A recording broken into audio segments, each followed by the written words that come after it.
হিসেবেই ফিরবেন। যে কোনো মুহূর্তে আমাদের একটা বড় অ্যাকশনে যেতে হতে পারে। প্রধান উপদেষ্টা মোহাম্মদ ইউনূস তিনি বেকায়দায় পড়ে যাবেন।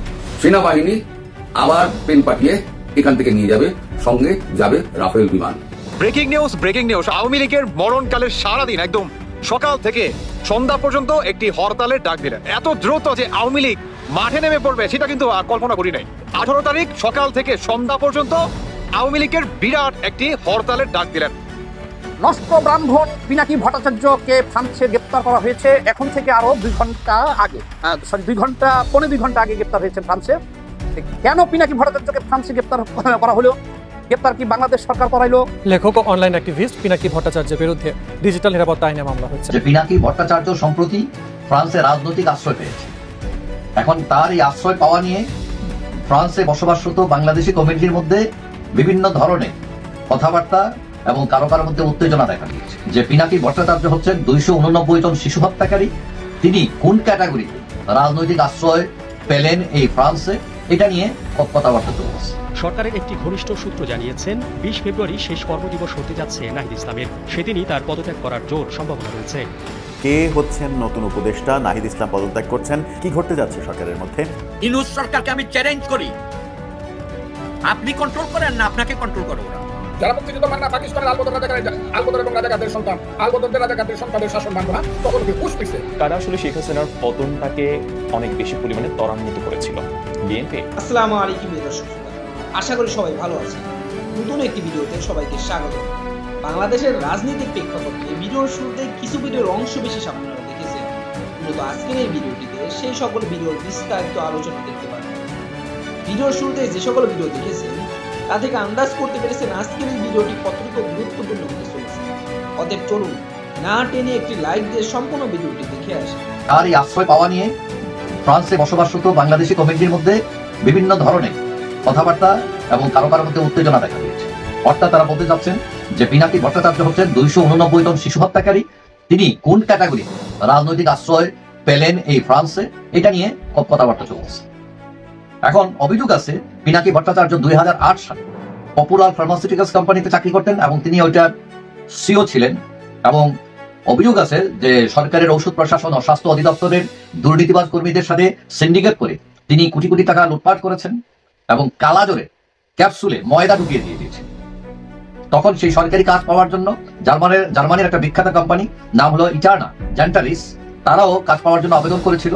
কিন্তু পিনাকি এবং তার কোম্পানি সরকারের সাথে বিভিন্ন ধরনের লেনদেনে জড়িত হয়ে কাজটা বাগিয়ে নেয়।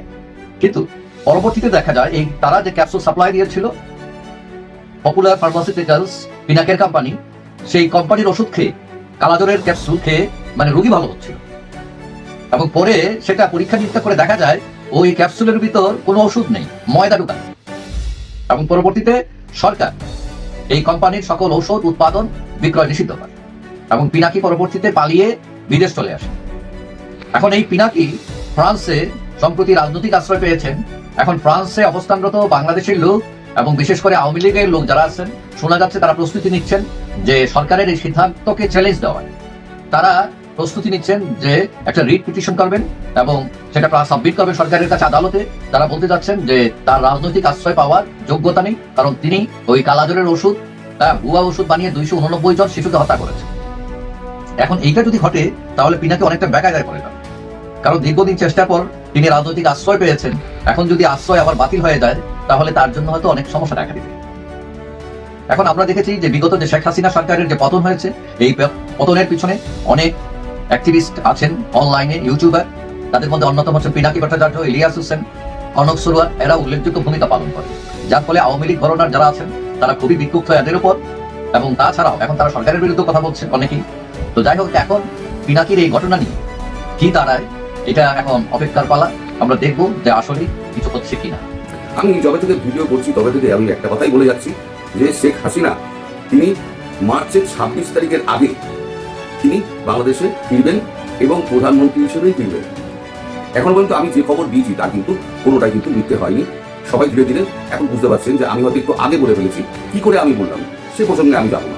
এখন মূল খবরে আসি, অনেক বেশি হয়ে গেছে, পূর্ব কথা হয়ে গেছে, মূল খবরে আসি। সেটা হচ্ছে শেখ হাসিনা 3rd উইকের মধ্যে যে কোনো দিন যে কোনো সময় তিনি বাংলাদেশে প্রবেশ করবেন প্রধানমন্ত্রী হিসেবে। বিদেশ মন্ত্রক সূত্রে যে খবরটা পাওয়া গেছে সেটা হচ্ছে প্রধানমন্ত্রীর সঙ্গে ট্রাম্পের একটা কথোপকথন হয়েছে। সেই কথোপকথন যেটা মার্কিন যুক্তরাষ্ট্র হয়েছিল তারই সূত্র ধরে সেই কথোপকথন হয়েছে, এবং সেই কথোপকথনে একটা পার্ট ছিল শেখ হাসিনাকে স্বদেশে প্রত্যাবর্তন করানো এবং স্বপদে।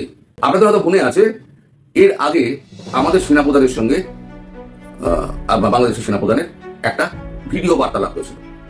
তারপরে আমাদের বিদেশ সচিব বিক্রম মিস্ত্রি যখন বাংলাদেশ সফরে যান সেই সময় তিনি প্রথা ভেঙে সরাসরি পৌঁছে গিয়েছিলেন একেবারে সেনাপ্রধানের দপ্তরে।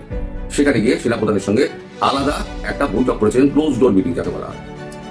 তারপরে যে খবরটা শনিবার দিন যেটা পাওয়া গেছে বিদেশ মন্ত্রক সূত্রে, যে বাংলাদেশের চার্জ অ্যাফেয়ার্স আমেরিকার হয়েছে, তাকে বলা হয়েছে যে সেনাবাহিনীকে সেনাপ্রধানের সঙ্গে দেখা করে সেনাপ্রধানকে বলে দাও যে ভারতবর্ষ থেকে যে নির্দেশ যাবে সেই নির্দেশ মতো কাজকর্ম যেন ভালোভাবে হয় এবং শেখ হাসিনা যাওয়ার আগে তার ক্ষেত্র প্রস্তুত করা হয় এই ব্যাপারে।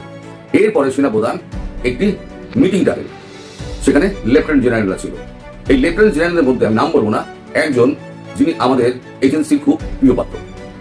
তার মাধ্যমে এই খবরটা পৌঁছে দেওয়া হয় যে এই যে ব্যবস্থাটা যেটা করা হচ্ছে সেটা যদি সেনাপ্রধান যদি মেনে না নেন তাহলে সেনাপ্রধানকে পদচ্যুত করা হবে এবং সেই জায়গায় সেই ব্যক্তি কিন্তু সেনাপ্রধান হিসেবে নিযুক্ত হবে এবং তিনি সমস্ত কিছু ব্যবস্থা করবেন। এবং যারা এর বিরুদ্ধে কাজকর্ম করবে, যে সমস্ত জামাতি মানে অনুগৃহীত যারা সেনা প্রধান রয়েছে, যারা প্যাগড়া মারছেন, তাদেরকে কি করে সাইজ করতে হয় সেটা ভারতবর্ষ বুঝে নেবে। ইতিমধ্যে 33 নম্বর কোর আমাদের যে রয়েছে সুগনাতে, সেই সুগনার কথা আপনাদেরকে বলেছি। সুগনাতে ভীষণ অ্যাক্টিভিটি শুরু হয়ে যায়। সমস্ত সীমান্তগুলোতে যত আমাদের সৈন্য মোতায়েন রয়েছে, ব্রিগেডগুলো মোতায়েন রয়েছে, সেগুলোকে পুরো অ্যাক্টিভ করে দেওয়া হয়। যে কোনো মুহূর্তে আমাদের একটা বড় অ্যাকশনে যেতে হতে পারে। প্রথমে আমি বলেছি, প্রথমে মিলিটারি অ্যাকশন ভারতবর্ষ করবে না, করতে চায় না, সুইচ করবে। সুইচ করতে করতে এখন একটা জায়গায় নিয়ে আসবে যেখানে ওই আমাদের বাংলাদেশের যে এখন দায়িত্বপ্রাপ্ত এখন প্রধান উপদেষ্টা মোহাম্মদ ইউনুস, তিনি বেকায়দায় পড়ে যান। তার মধ্যেই যখন ট্রাম্পের এই নির্দেশটা এলো শনিবার দিন, তখন পরিস্থিতি বদলে গেল। তখনই তড়িঘড়ি সেই লেফটেন্যান্ট জেনারেলকে খবর দেওয়া হলো যে মার্চের 3rd উইকের মধ্যে যে কোনো একটা সময়ে শেখ হাসিনাকে সেনাবাহিনী আবার প্লেন পাঠিয়ে এখান থেকে নিয়ে যাবে, সঙ্গে যাবে রাফেল বিমান। এবং সেই খবরটা ঠিক 2 দিন আগে প্রচার করা। ব্রেকিং নিউজ আপনারা অনেকেই জেনে গেছেন কিংবা অনেকেই অবগত আছেন যে আগামীকাল 18 তারিখে আওয়ামী লীগের মরণকালের সারাদিন একদম সকাল থেকে সন্ধ্যা পর্যন্ত একটি হরতালের ডাক দিলেন। দর্শক বন্ধুরা, এই হরতালটা আসলে আওয়ামী লীগকে সত্যি ঘটাইব। আপনারা অনেকেই জানেন যে জাতিসংঘ থেকে কিন্তু আওয়ামী লীগকে নির্বাচন করার জন্য কিন্তু পারমিশন দিচ্ছে, কিংবা আওয়ামী লীগ যাতে সক্রিয়ভাবে মাঠে ঘাটে রাজপথে নামতে পারে এটার জন্য কিন্তু ডক্টর ইউনূস কিন্তু দরখাস্ত করছে। আমি কিন্তু এই বিষয়ে একটা ভিডিও দিছি। হ্যাঁ, তো এত দ্রুত যে আওয়ামী লীগ মাঠে নেমে পড়বে সেটা কিন্তু কল্পনা করি নাই। 18 তারিখ সকাল থেকে সন্ধ্যা পর্যন্ত আওয়ামী লীগের বিরাট একটি হরতালের ডাক দিলেন। এই হরতালটা এমন সময় ডাক দিলেন যেদিকে ডক্টর ইউনূস আপনার ডেভিড হান্ট নামে একটা আপনার সার্চ লাইট 1900 এর মতো, হ্যাঁ 71-এর মতো, তো ডেভিড হান্ট যেদিকে চলতেছে, আর উল্টো দিকে এই আওয়ামী লীগের কর্মসূচি, মানে সকাল থেকে সন্ধ্যা পর্যন্ত আপনার মরণকালের একটি সেরা হরতালে ডাক দিলেন বাংলাদেশ আওয়ামী লীগ। এটা আসলে কতটুকু সফলতা পাবে দেখেন। এখানে একটা মাস্টার মাইন্ড আছে আওয়ামী লীগের, আমি একটু বলি। সেটি হচ্ছে বর্তমান জাতিসংঘ মানে পুরা গরম ডক্টর ইউনূসের প্রতি, আর অন্যদিকে বাংলাদেশের কাছে ডেভিড হান্ট, যেখানে আওয়ামী লীগের ভালো মন্দ মানে সবকিছু মিলিয়ে একদম এক চাটা শুধু আওয়ামী লীগেরই কি গ্রেফতার চলতেছে। মানে এই অন্তর্বর্তীকালে সরকার টোটালি কি আপনার আওয়ামী লীগের বিরুদ্ধে, কিংবা এই সরকার হচ্ছে আওয়ামী লীগের এগেন্স্ট, এই সরকার আওয়ামী লীগের না। এটা কিন্তু জাতিসংঘের কাছে কিন্তু প্রুফ করছে। এটাকে আরেকটু মজবুত করার জন্য আপনার আওয়ামী লীগ শেখ হাসিনা তিনি মনে করেন এই হরতালের ডাক দিলেন, যে তিনি দেখতে চান বা তিনি পুরো বিশ্বকে দেখাতে চায় কিংবা জাতিসংঘকে বিশেষভাবে নজরে আনতে চায় যে এই ডেভিড হান্ট নামে যে আপনার চালাইছে, কিংবা যেখানে জাতিসংঘ নাকি নির্দেশ দিছে যে আওয়ামী লীগ যাতে সক্রিয়ভাবে মাঠে ঘাটে আন্দোলনে নামতে পারে কিংবা সক্রিয়ভাবে যাতে করতে পারে, কিংবা আওয়ামী লীগের যে সমস্ত নেতা কর্মীরা নাকি মাঠে ঘাটে আন্দোলন করার জন্য সক্রিয়ভাবে নামবে তাদের যাতে অন্তর্বর্তীকালে সরকার গ্রেফতার না করে, এবং অন্যান্য যে সমস্ত রাজনৈতিক দল আছে তাদেরকে যেভাবে পুলিশ বাহিনী কিংবা বাংলাদেশ আইনি বাহিনী তারা যেভাবে প্রোটোকল করবে ঠিক সেম ভাবে যাতে সহযোগিতা করে বাংলাদেশ আওয়ামী লীগকে।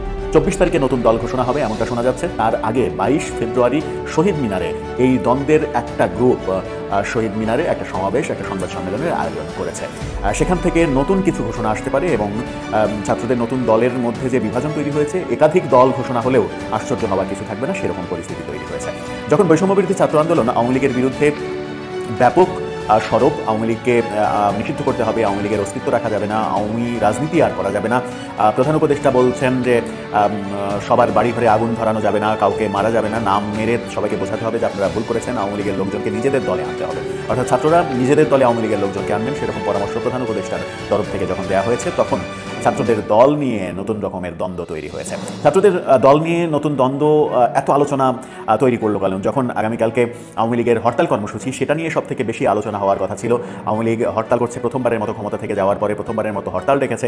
সেই হরতাল নিয়ে এত আলোচনা হওয়ার কথা, যে অন্য আলোচনা সব কিছু চাপা পড়ে যাওয়ার কথা, কিন্তু সেই আলোচনাগুলোকে পাশ কাটিয়ে ছাত্রদের দলের যে দ্বন্দ্ব এবং দ্বন্দ্বে দুই ভাগ হয়ে যাচ্ছে, তারা সেই আলোচনাটা সামনে এসেছে। এবং দ্বন্দ্বে কে হবেন সদস্য সচিব? নাহিদ ইসলাম তথ্য উপদেষ্টা, তিনি 22 তারিখে পদত্যাগ করবেন সম্ভবত, 24 তারিখে নতুন দলের দায়িত্ব নেবেন, এরকমটা শোনা যাচ্ছে। নতুন দলের নাম এখনও তারা ঘোষণা করেনি, তবে শোনা যাচ্ছে জনশক্তি হবে তাদের নতুন দলের নাম। নাহিদ ইসলাম আহ্বায়কের দায়িত্ব নেবেন। সদস্য সচিব কে হবেন সেই দ্বন্দ্ব যখন চরমে উঠেছে এবং সেই দ্বন্দ্বের কারণে দল ভেঙে যাওয়ার সম্ভাবনা তৈরি হয়েছে, দুটো দল তৈরি হওয়ার সম্ভাবনা হয়েছে। সেখানে সার্জিস আলম সুযোগ পাচ্ছেন না। সার্জিস আলম সুযোগ না পাওয়ার কারণে ওখানে দ্বন্দ্বটা চরম আকার ধারণ করেছে, দুই ভাগ হয়ে যেতে পারে এই দল। এবং আক্তার হোসেন শেষ পর্যন্ত নাগরিক কমিটির যিনি সদস্য সচিব, ডাকসুর সদস্য ছিলেন এর আগে, সেই আক্তার হোসেন, তার কথা উঠে আসছে। যদিও তাকে নিয়ে বিতর্ক তৈরি হয়েছে। তিনি মাদ্রাসা ব্যাকগ্রাউন্ডের ছাত্র, এর আগে সম্ভবত ছাত্র শিবিরের রাজনীতির সঙ্গে তিনি জড়িত ছিলেন। লেবাস সব কিছু মিলিয়ে একটা ইসলামিক ভাব রয়েছে, সেটাকে আবার মনে করছেন যে সেই দায়িত্ব যদি তাকে দেওয়া হয় তাহলে ছাত্রদের নতুন দলটাকে ইসলামী ছাত্র শিবির হিসেবে ট্রিট করা হবে কিনা, সেই আলোচনার মধ্যে তাকে নিয়ে নানা রকমের দ্বিধাদ্বন্দ্ব রয়েছে। যদিও সেটা কোনো কারণ হওয়ার কথা নয়, তারপরেও সেই দ্বিধাগুলো কাজ করছে। কিন্তু আক্তার হোসেনের সঙ্গে যারা প্রতিদ্বন্দ্বিতা করছেন, আলী হাসান জুনায়েদ যুগ্ম আহ্বায়ক নাগরিক কমিটির, নাসিরউদ্দিন পাটোয়ারি সভাপতি আহ্বায়ক নাগরিক কমিটি, সার্জিস আলম প্রধান সংগঠক নাগরিক কমিটি, মাহবুবুল আলম মাহফুজ আলমের ভাই, যেটা আগের ভিডিওতে আমরা বলেছি যে এরা প্রতিদ্বন্দ্বী, কিন্তু শেষ পর্যন্ত আক্তার হোসেন এবং সার্জিস আলমের মধ্যে এই প্রতিদ্বন্দ্বিতাটা চরমে উঠেছে। এবং সেই চরমে ওঠার কারণে শেষ পর্যন্ত যেটা হতে চলেছে বলে গুঞ্জন শুরু হয়েছে, গুঞ্জন কতটা সত্য জানি না, যে আক্তার হোসেনই সদস্য সচিব হচ্ছেন এবং সার্জিস আলমকে সেই ক্ষতি পুষিয়ে দেওয়ার জন্য নাহিদ ইসলাম পদত্যাগ করছেন। এর আগে হাসান আরিফ মারা গেছেন, অর্থাৎ দুইজন উপদেষ্টার পদ শূন্য হচ্ছে। সেখানে সার্জিস আলমকে উপদেষ্টা হিসেবে নিয়োগ দিয়ে দিলেও অবাক হওয়ার কিছু থাকবে না। সেই দৃশ্যই কি আমরা দেখতে চলেছি? নতুন উপদেষ্টা সার্জিস আলম হচ্ছেন। সার্জিস আলম নানাভাবে বিতর্কিত একজন ব্যক্তি, নানাভাবে তিনি বিতর্কিত হয়েছেন। জুলাই ফাউন্ডেশন থেকে পদত্যাগ করতে বাধ্য হয়েছেন, বিতর্ক তার কিছু থাকছে না। সার্জিস হাসনাতের বিরুদ্ধে বিতর্ক হচ্ছে, নতুন নতুন গাড়ি ব্যবহার করা, বিলাসবহুল জীবনযাপন করা, ফোনের মডেল চেঞ্জ করা, এই রকম ব্যাপারগুলো যখন আলোচনা হচ্ছে। তার বিয়ে সম্পর্কে তো আলোচনা হয়েছে, বিয়ে করেও একটা বিতর্কের জন্ম দিয়েছেন টেলিভিশনের টক শোতে, সেই সব উত্তরও তাকে দিতে হচ্ছে। এই নানা রকমের বিতর্কের মাঝে তাকে যদি উপদেষ্টা করা হয় তাহলে সরকারের ইমেজ বাড়বে নাকি কমবে, সেই আলোচনাটা কিন্তু হতেই পারে। সরকারের ইমেজ যদি কমে যায় তাহলে সরকারের সেই সিদ্ধান্ত নেওয়ার কোনো কারণ থাকতে পারে কিনা, সেটা একটা বড় প্রশ্ন সাপেক্ষ ব্যাপার। কিন্তু শোনা যাচ্ছে যে ছাত্রদের দলের মধ্যে যে বিভেদ তৈরি হয়েছে এবং বিভেদের ফলে দুই দল গঠন হতে পারে, সেরকম অবস্থা তৈরি হয়েছে এবং সেরকম অবস্থাকে ঠেকানোর জন্যই সার্জিস আলমকে উপদেষ্টা করার মতো সিদ্ধান্তও নিতে পারে এবং সরকারের তরফ থেকেই তাদের দ্বন্দ্ব নিরসন ঠেকানোর চেষ্টা করা হচ্ছে। খবরটা সত্য মিথ্যা সেটা সময়ই বলে দেবে। সেই সময়টা খুব বেশি দিন নয়, সেই সময়টা হয়তো এই মাসের মধ্যেই আমরা ব্যাপারগুলো একেবারে স্পষ্ট হয়ে যাব। ওইদিকে উপদেষ্টা নাহিদ ইসলাম পদত্যাগ করছেন, সেখানে মাহফুজ আলমকে তথ্য উপদেষ্টা করা হচ্ছে, এরকম খবর গণমাধ্যম দিচ্ছে, সেরকমটা হতে যাচ্ছে। হাসান আরিফের দায়িত্ব শেষ পর্যন্ত একটা দায়িত্ব আলী ইমাম মজুমদারকে দেওয়া হয়েছে, আর একটা দায়িত্ব প্রধান উপদেষ্টার দপ্তরে রাখা হয়েছে। সেই কারণেই এই শূন্যস্থানে অন্তত একজন নিয়োগের ব্যাপারটা ঘটতেই পারে, দুজন নিয়োগের ব্যাপারও ঘটতে পারে, তবে একজন নিয়োগ হলে সেটা সার্জিস আলমই হচ্ছেন কিনা সেই প্রশ্ন থেকে যাচ্ছে।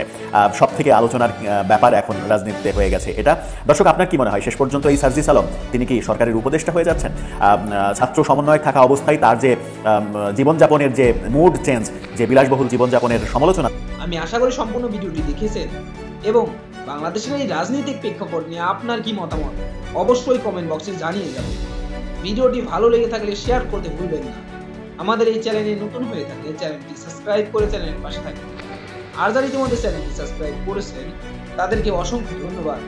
দেখা হবে নতুন কোনো ভিডিও নিয়ে, ততক্ষণ সবাই সুস্থ থাকবেন। আল্লাহ হাফেজ।